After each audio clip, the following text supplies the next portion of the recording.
Someone is going through something now that you cannot explain, and by every standard you cannot explain. Every time you pray, it looks like what happens is, God, where are we going now? People ask you, why did you come to Lagos? You say, I'm not even sure. Was it, I think I was coming to check somebody and just cry my heart. That's how I got here. Oh, the Lord says favor. Listen to me. I'm inspiring you. Men will laugh at you, but tomorrow the sun, the moon, and 11 stars must bow. You don't look like it now.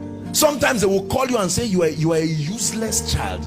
I've always known that this you're seeking God. You've been a graduate for 5 years, acting like a fool, behaving stupid, and you go back to God with that report, and God is silent. I want you to know that when God is silent, learn to hear the voice of silence. Silence is a voice. It speaks. When God is silent, he's saying something. Are we together now? That's my inspiration. We walk by faith. Not everything in your life can be explained. And if you allow carnal men to help you interpret your life, they will take you out of Egypt to go and meet your father, which will look like a testimony, but then you would have aborted the throne. If someone wanted to help Joseph, will he help him to meet Pharaoh? No. If someone wanted to help Joseph, he would try to smuggle him out back to Jacob, and Jacob will say, thank you, you've given me my son, but Israel will die, Jacob will die, the covenant will never work. Beware of those who love you too much to allow you get to the place of destiny. There are people who love you too much.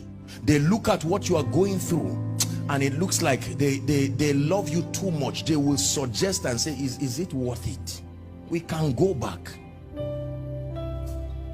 And someone is almost there, and the devil will try to use, you know, Satan can use positive attributes about people to still destroy you. Satan can use a man's compassion to be a weapon against you. Look at what happened to Peter. No, Jesus, I love you. I mean, it was the compassion of Peter that was being used by Satan, and Jesus said, no. If you are not a man of the spirit, you say, Jesus, you are harsh. What kind of person are you? Get thee behind me, Satan. That's not compassion. He's taking the vulnerability of Peter and using it to manipulate Jesus away from the cross. Listen, pass through whatever you have to pass through, knowing